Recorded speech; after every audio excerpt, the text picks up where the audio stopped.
Reproduction in animals. Reproduction एक biological process है जिसमें नए ऑर्गेनिजम्स अपने पेरेंट से उत्पन्न होते हैं।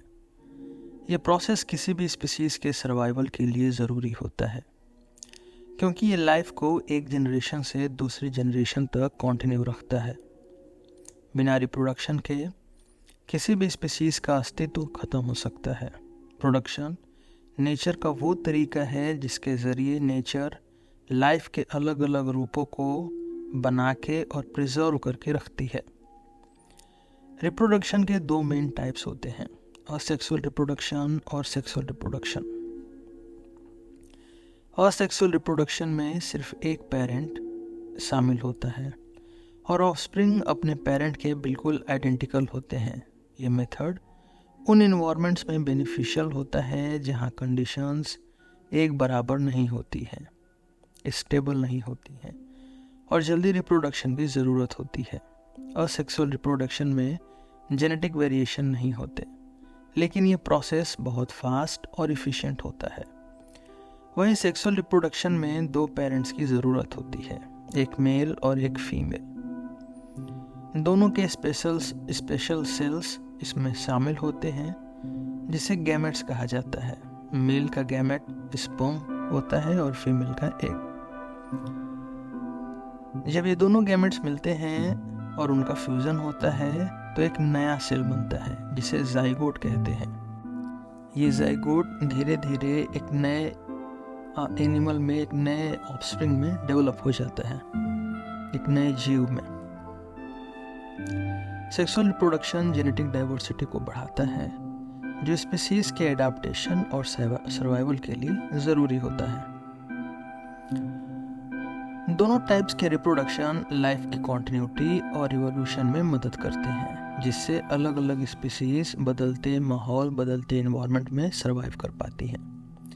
अब हम इन दोनों टाइप्स के रिप्रोडक्शन तरीकों को डिटेल में समझेंगे। मेरा नाम है रोहित और आप देख रहे हैं सिलेबस विद रोहित। शुरुआत करते हैं असेक्सुअल रिप्रोडक्शन से। असेक्सुअल रिप्रोडक्शन एक ऐसा प्रोसेस है जिसमें सिर्फ एक पेरेंट इन्वॉल्व होता है और ऑफस्प्रिंग अपने पेरेंट के आइडेंटिकल होते हैं। ये मेथड उन इन्वायरमेंट्स में बेनिफिशियल होता है, कारगर होता है जहाँ की कंडीशंस स्टेबल होती हैं, यानी इन्वायरमेंट में बहुत चेंज नहीं होता और फास्ट रिप्रोडक्शन की ज़रूरत होती है। असेक्सुअल रिप्रोडक्शन में जेनेटिक वेरिएशन की कमी होती है, यानी कि जो ऑफस्प्रिंग होते हैं उनमें कोई चेंज नहीं होता, लेकिन ये प्रोसेस बहुत फास्ट और इफ़िशिएंट होता है। असेक्सुअल रिप्रोडक्शन के कई तरीके होते हैं, जैसे binary fission, budding, fragmentation, regeneration, vegetative propagation and spore formation. एक एक करके थोड़ा डिटेल में इन्हें देख लेते हैं। पहला है बाइनरी फिजन। इस प्रोसेस में पेरेंट सेल अपने आप को दो पार्ट्स में डिवाइड करता है। जैसे बैक्टीरिया में एक सिंगल सेल ऑर्गेनिज्म अपना जेनेटिक मटेरियल कॉपी करता है और फिर दो पार्ट्स में बांट लेता है। इस तरह से दो नए और आइडेंटिकल ऑर्गेनिजम्स बन जाते हैं। बाइनरी फिजन में रिप्रोडक्शन बहुत फास्ट होता है, जो बैक्टीरिया जैसे ऑर्गेनिजम्स की जनसंख्या को जल्दी से बढ़ाने में मदद करता है। अमीबा में भी बाइनरी फिजन देखने को मिलता है। इस फोटो में आप एक पेरेंट अमीबा को दो डॉटर में टूटते हुए देख सकते हैं।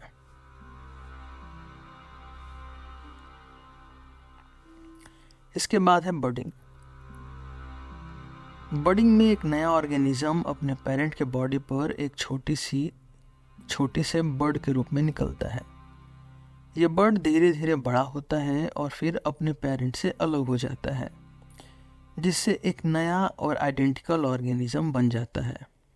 ईस्ट और हाइड्रा जैसे ऑर्गेनिजम्स में यह प्रोसेस देखा जा सकता है।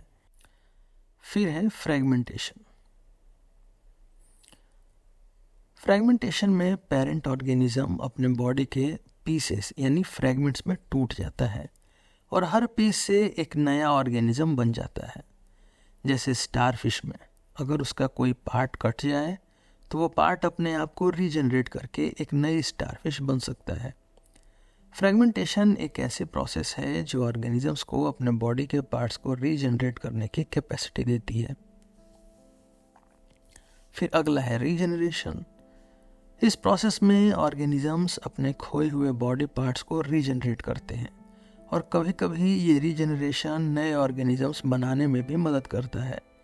जैसे प्लेनेरियंस में अगर उनकी बॉडी कट जाए तो हर पीस एक नया प्लेनेरियन बना सकता है।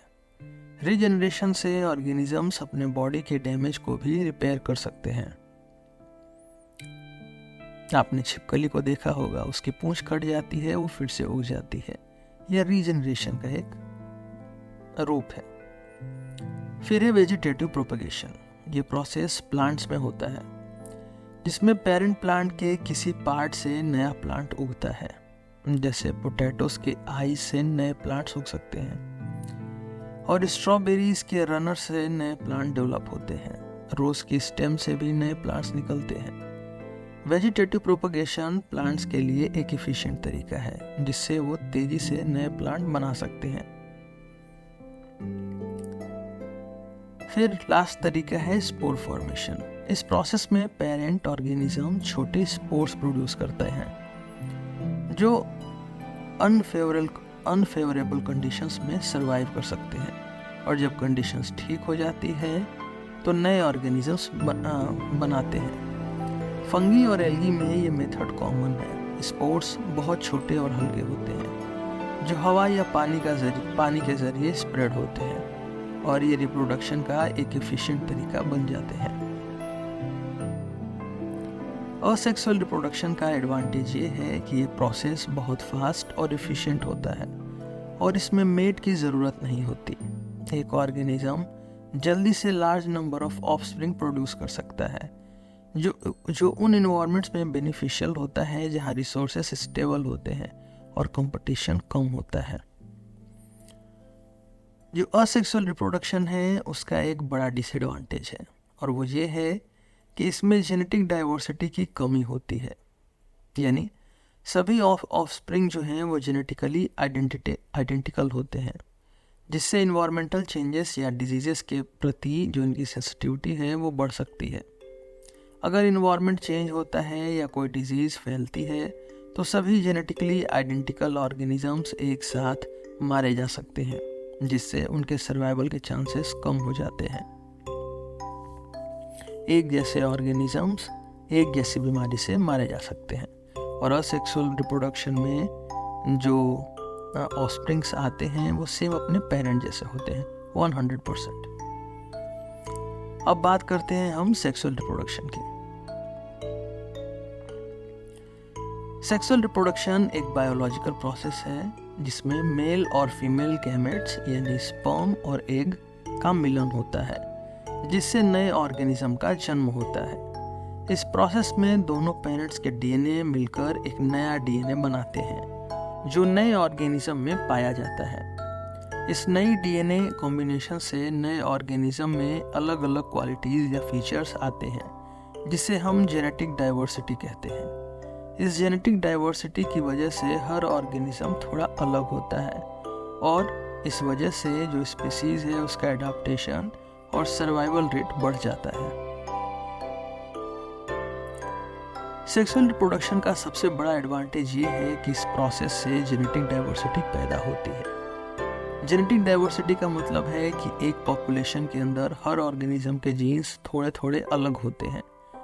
ये जेनेटिक डिफरेंसेस या अलग जीन्स स्पीसीज को लॉन्ग टर्म में सर्वाइव करने में मदद करते हैं क्योंकि ये पॉपुलेशन को इन्वायरमेंटल चेंजेस और डिजीजेस के अगेंस्ट स्ट्रॉन्ग बनाते हैं।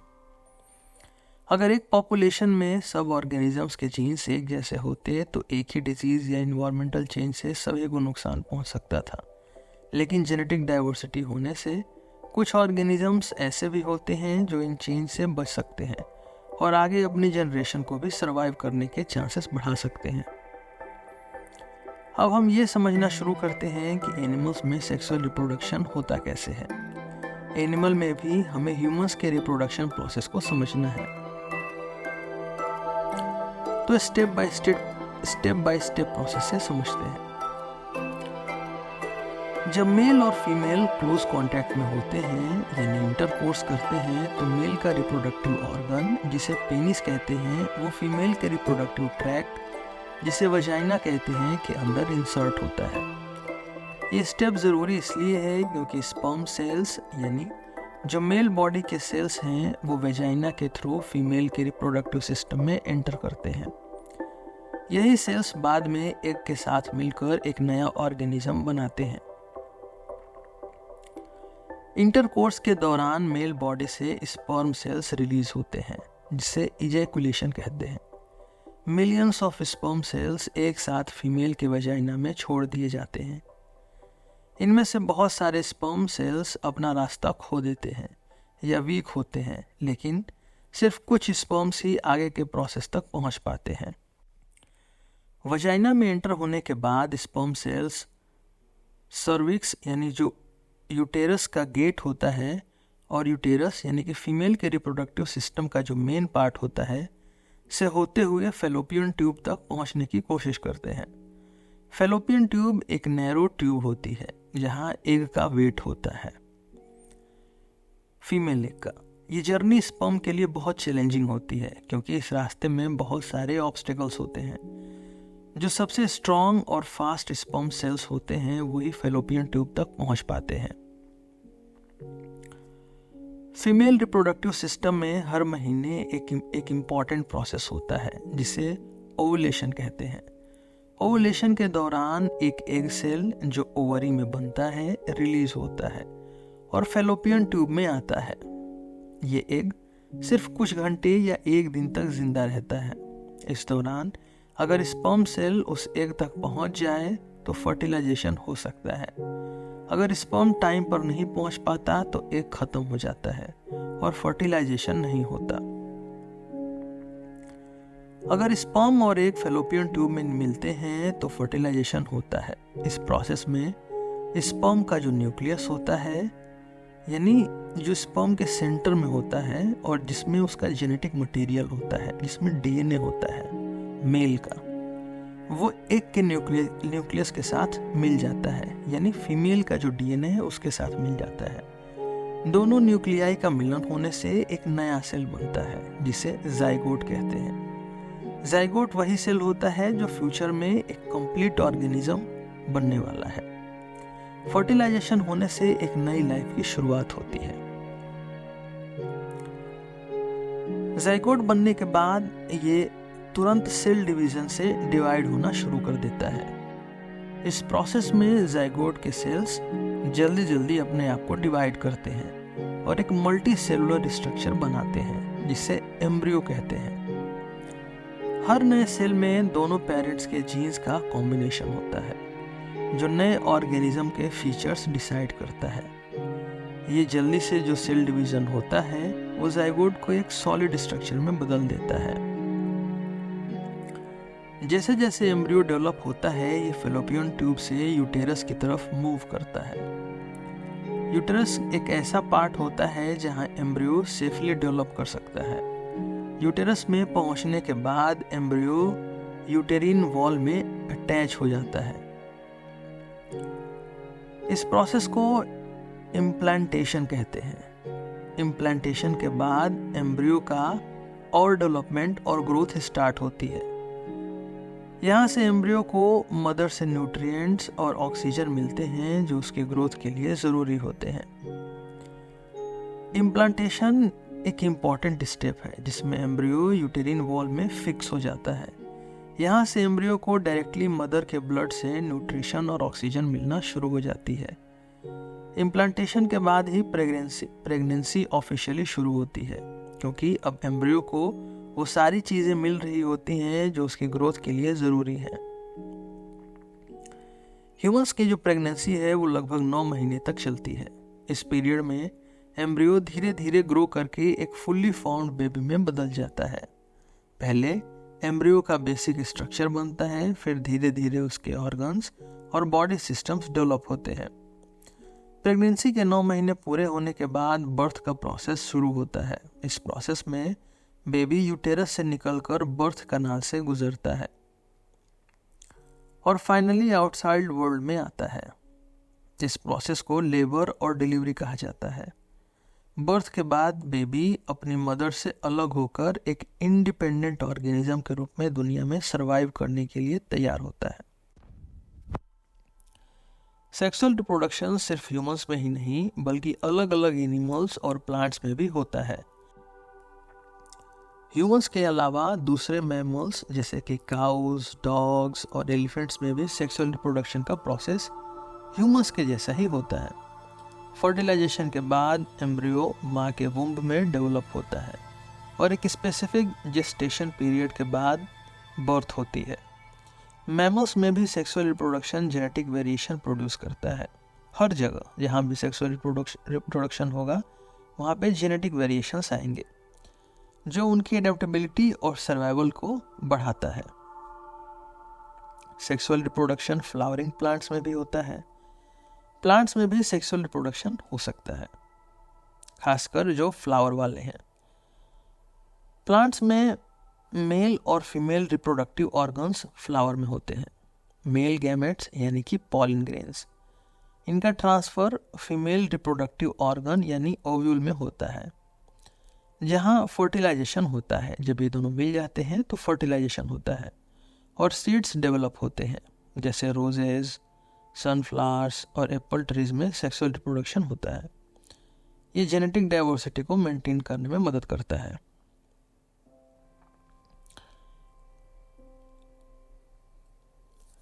ये जो अब तक हमने रिप्रोडक्शन के तरीकों को समझा वो सब इंटरनल है। इंटरनल मतलब बॉडी के अंदर होते हैं। देखिए, फर्टिलाइजेशन दो तरीके से होता है, इंटरनल और एक्सटर्नल। इंटरनल फर्टिलाइजेशन में मेल अपने स्पर्म को डायरेक्टली फीमेल के रिप्रोडक्टिव सिस्टम के अंदर ट्रांसफ़र करता है।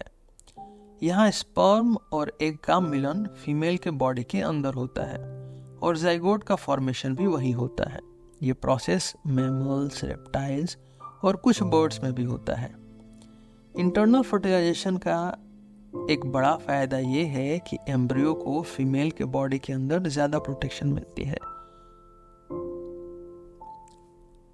इंटरनल फर्टिलाइजेशन के अलावा एक और फर्टिलाइजेशन होता है जिसे एक्सटर्नल फर्टिलाइजेशन कहा जाता है।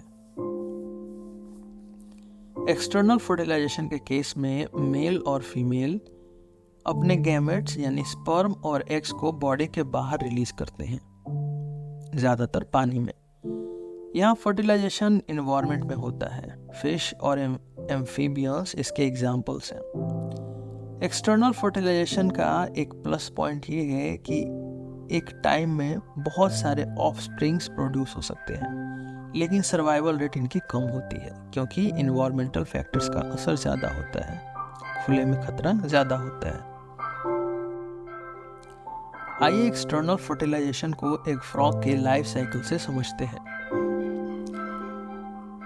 फ्रॉग की लाइफ साइकिल को समझने के लिए सबसे पहले उसकी शुरुआत से देखते हैं, जिसे हम एग स्टेज कहते हैं। फीमेल फ्रॉग यानी कि मादा फ्रॉग पानी में अपने अंडे देती है, जिन्हें स्पॉन कहा जाता है।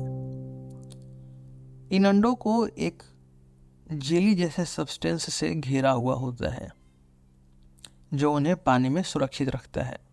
जैसे ही फीमेल फ्रॉग यानी कि मादा फ्रॉग अपने अंडे देती है, पास में मौजूद मेल फ्रॉग तुरंत उन अंडों पर स्पर्म छोड़ देता है।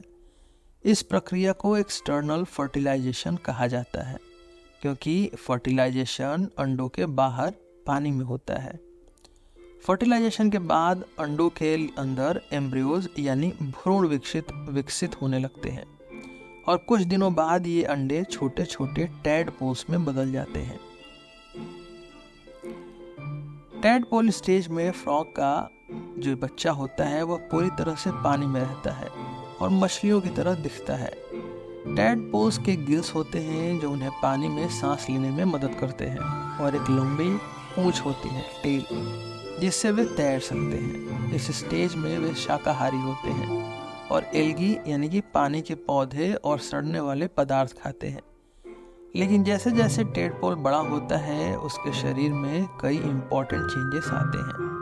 उसके पैर बड़े हो जाते हैं और डाइजेस्टिव सिस्टम मांसाहारी डाइट के लिए तैयार हो जाता है। मेटामॉर्फोसिस प्रक्रिया के दौरान जो टैडपोल है वो धीरे धीरे एडल्ट फ्रॉग में बदल जाता है।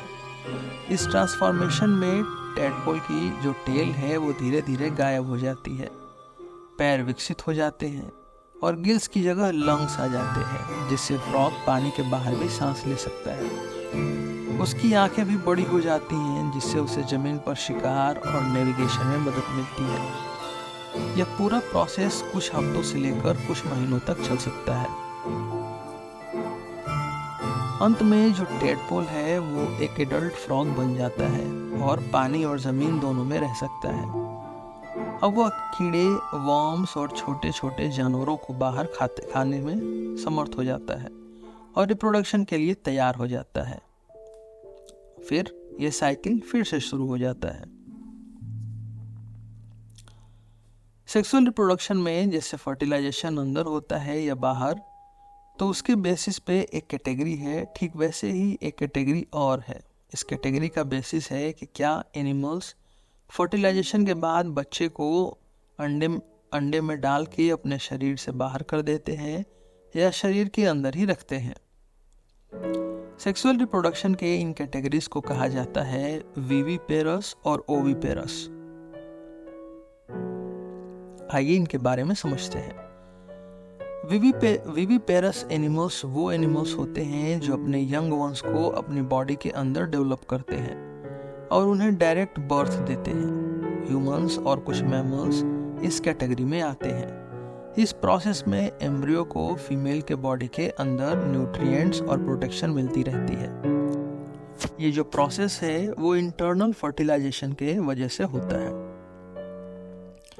वहीं जो ओविपेरस एनिमल्स हैं, ये वो एनिमल्स होते हैं जो अपने एग्स को इन्वायरमेंट में डिपॉजिट करते हैं, जहां एम्ब्रियोज डेवलप होते हैं। बर्ड्स, रेप्टाइल्स और फिश इस कैटेगरी में आते हैं। इन एनिमल्स में फर्टिलाइजेशन इंटरनल या एक्सटर्नल दोनों तरीके से हो सकता है, लेकिन एम्ब्रियोज एग्स के अंदर ही डेवलप होते हैं। एग्स को इन्वायरमेंट में होने वाले डेंजर्स का सामना करना पड़ता है, इसलिए इन एनिमल्स के ऑफस्प्रिंग की सर्वाइवल रेट कम होती है। ओविपेरस ओ से स्टार्ट होता है। ओ अंडे जैसा दिखता है। ऐसे आप ओविपेरस एनिमल्स को अंडे देने से एसोसिएट करके याद कर सकते हैं। इसके साथ हमने सेक्सुअल रिप्रोडक्शन को भी पढ़ लिया। अब इनके बीच में क्या अंतर है वो देख लेते हैं, ताकि और अच्छे से हम समझ पाएं। एग्जाम में पूछे जाने के चांसेस इसके कम हैं, पर हम देख लेते हैं। पहला है जेनेटिक वेरिएशन। सेक्सुअल रिप्रोडक्शन में दो अलग अलग माता पिता का डीएनए मिलकर एक नए जीव का निर्माण करता है।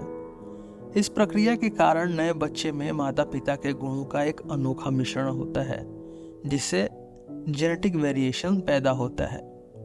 यह वेरिएशन स्पीशीज को बदलते माहौल, बीमारियों और शिकारियों के खिलाफ अधिक मजबूत बनाती है। वहीं इसके अपोजिट जो असेक्सुअल रिप्रोडक्शन है, उसमें बच्चे पूरी तरह से माता पिता की तरह ही होते हैं, यानी क्लोन्स होते हैं। इसमें जेनेटिक वेरिएशन की कमी होती है, जो स्पीशीज को अचानक बदलते वातावरण के प्रति अधिक संवेदनशील बना देती है। फिर अगला है रिप्रोडक्शन रेट। असेक्सुअल रिप्रोडक्शन में जीव बहुत तेजी से और बिना किसी साथी की आवश्यकता के बच्चे पैदा कर सकते हैं। इस प्रोसेस में टाइम और कॉम्प्लेक्सिटी कम होती है, जिससे जीव तेजी से अपनी संख्या बढ़ा सकते हैं, जैसे कि बैक्टीरिया। वहीं दूसरी ओर जो सेक्सुअल रिप्रोडक्शन है, उसमें साथी की तलाश, गर्भधारण और बच्चे के जन्म जैसी प्रक्रियाएं शामिल होती हैं, जिससे रिप्रोडक्शन रेट कम हो जाता है। अगला है adaptability and environmental suitability.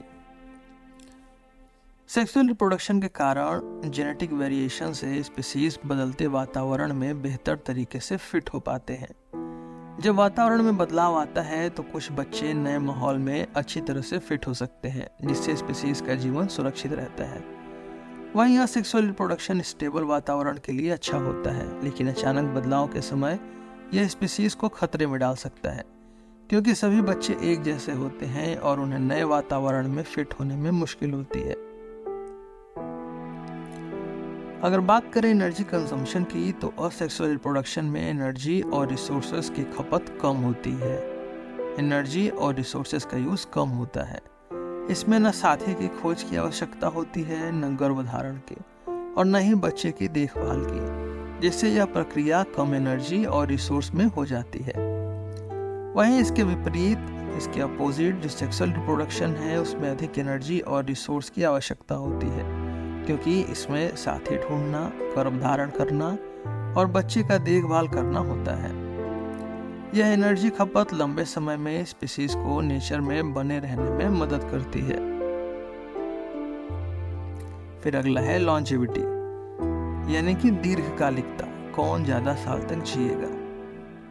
Sexual reproduction में जेनेटिक वेरिएशन के कारण स्पीशीज लंबे समय तक जीवित रह सकती हैं। वहीं दूसरी ओर असेक्सुअल रिप्रोडक्शन में जेनेटिक वेरिएशन की कमी के कारण स्पीशीज कम समय तक ही सफल हो पाती हैं, खासकर जब वातावरण में बड़े चेंजेस आते हैं। अब आपके चैप्टर के एक लास्ट टॉपिक को समझते हैं, फिर एक्सरसाइजेस की ओर चलते हैं। अब हम डॉली की कहानी को समझते हैं।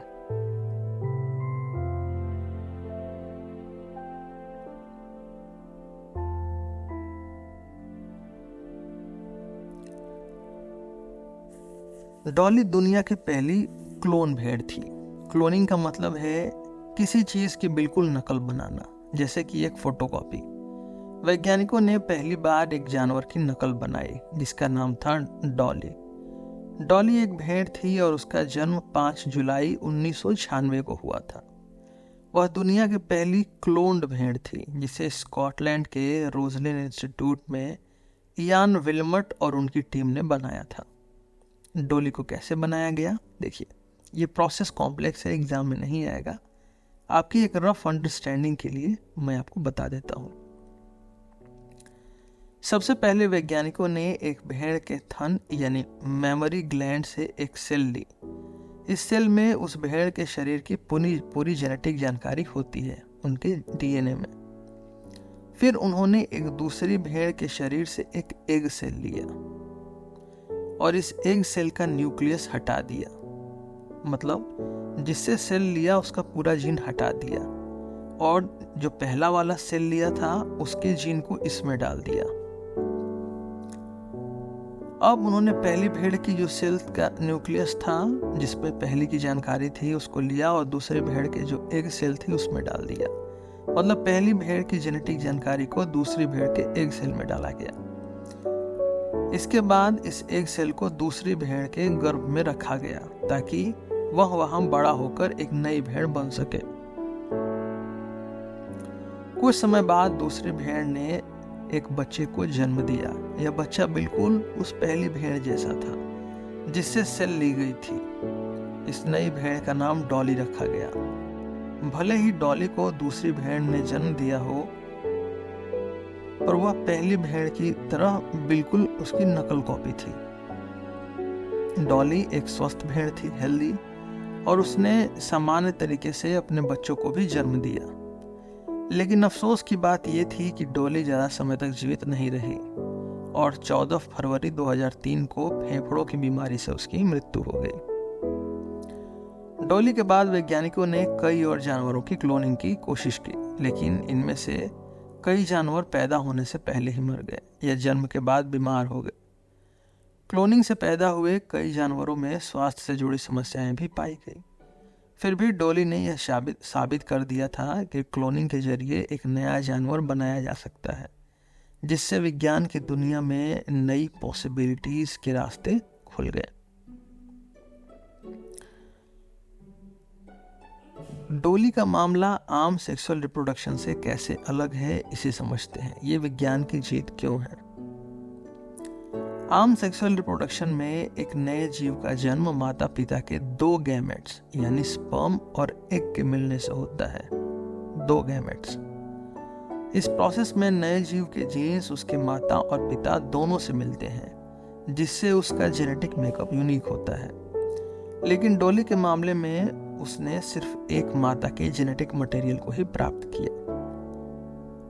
डॉली का जेनेटिक मटेरियल उसी भेड़ से लिया गया था जिससे सेल ली गई थी, जो पहली वाली थी। न कि उसके माता पिता दोनों से। ये पूरी जो प्रोसेस है उसे हम क्लोनिंग कहते हैं। बस इतना ही था आपका चैप्टर। आइए अब एक्सरसाइजेस पे चलते हैं। क्वेश्चन 1 है, explain the importance of reproduction in organisms. आपको रिप्रोडक्शन के इम्पोर्टेंस को बताना है। देखिए, reproduction is important because it allows organisms to create new life. This helps keep their species alive and growing. Simple answer है। Reproduction इसलिए ज़रूरी है क्योंकि ये दूसरे जीवों को अलाउ देता है, परमिशन करता है कि आप अपने जैसे और जीव बनाइए और अपनी स्पीसीज को जिंदा रखिए और फैलाइए, बड़ा करिए। क्वेश्चन 2 है, describe the process of fertilisation in human beings. Human beings में जो प्रोसेस है फर्टिलाइजेशन का उसको बताइए। Fertilisation happens when a sperm from the male joins with an egg from the female. This forms a zygote which then grows into a baby. छोटा सा answer है। आप अगर बड़ा लिखना चाहते हैं तो आप इसमें पूरा प्रोसेस लिख सकते हैं। एम्ब्रियो कब होता है, शुरू से लेके अंत तक कैसे जाता है स्पर्म, पर ये शॉर्ट एंड स्वीट आंसर है इसका। क्वेश्चन 3 है, choose the most appropriate answer. ये इंटरनल फर्टिलाइजेशन अकर्स कहाँ होता है? ये फीमेल की बॉडी में इंटरनल है, तो A in female body, outside female body नहीं हो सकता, इन मेल बॉडी नहीं, आउटसाइड मेल बॉडी नहीं। वन बी है, a tadpole develops into an adult frog by the process of. ये प्रोसेस क्या होता है? मेटामॉर्फोसिस। इस प्रोसेस में जो टैडपोल है वो फ्रॉग बन जाता है। सी है, the number of nuclei present in a zygote is. Zygote में कितने न्यूक्लियाई होते हैं? एक होता है, 1। जैसे डोली के केस में क्या था कि एक से सेल लिया गया और जो दूसरे जो एक सेल था उसके अंदर उसके इंफॉर्मेशन डीएनए वाले को डाल दिया गया, उसके न्यूक्लियस से रिप्लेस कर दिया गया। बाकी जब मेल के जो स्पर्म सेल्स हैं वो फीमेल के गैमेट यानी एग सेल से मिलते हैं तो भी वहाँ पे एक ही सेल बचता है फीमेल वाला, मेल वाला सेल गायब हो जाता है अपनी इंफॉर्मेशन देने के बाद। Indicate whether the following statements are true और फॉल्स। ट्रू और फॉल्स में बताना है। Oviparous animals give birth to young ones. ये फॉल्स है। ओविपेरस में ओ है यानी अंडे जैसा, तो ओविपेरस एनिमल्स क्या देते हैं? एग देते हैं, तो ये फॉल्स है। Each sperm is a single cell. ये ट्रू है। हर स्पर्म एक अपने आप में एक सेल होता है। External fertilisation take place in frog. ये सही है, हमने देखा इसके बारे में। A new human individual develops from a cell called gamete. गलत, गैमेट से नहीं होता है, जाइगोट से होता है।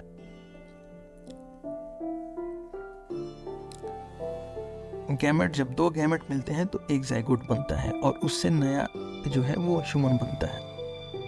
ये है, egg laid after fertilization is made up of a single cell. Fertilisation होने के बाद जो एक अंडा है वो एक ही सेल से बना होता है। ये ट्रू है। Amoeba reproduces by budding. Amoeba जो है वो बर्डिंग से नहीं बल्कि बाइनरी फिजन से होता है, तो ये फॉल्स है।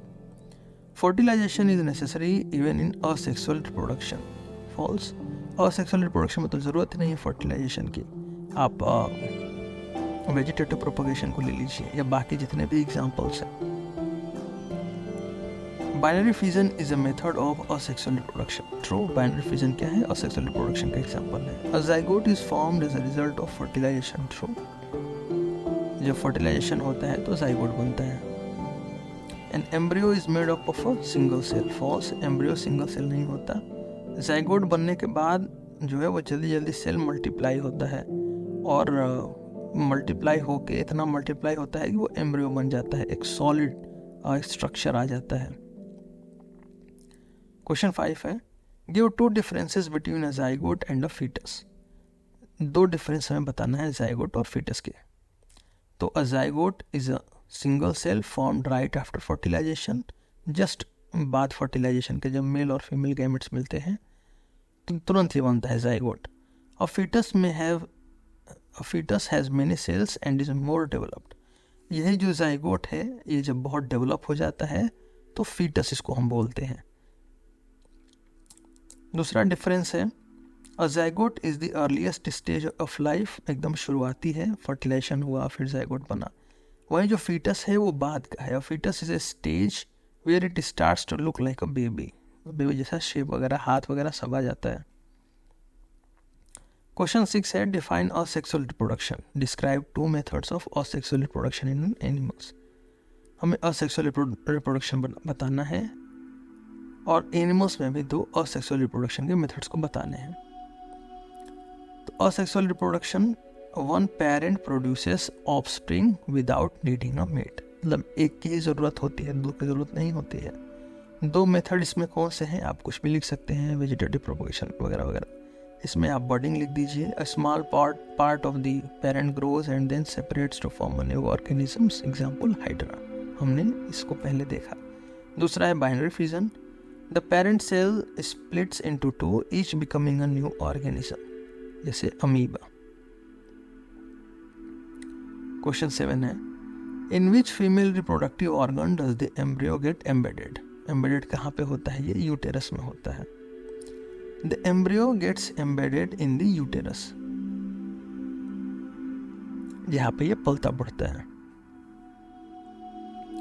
What is metamorphosis? Give example.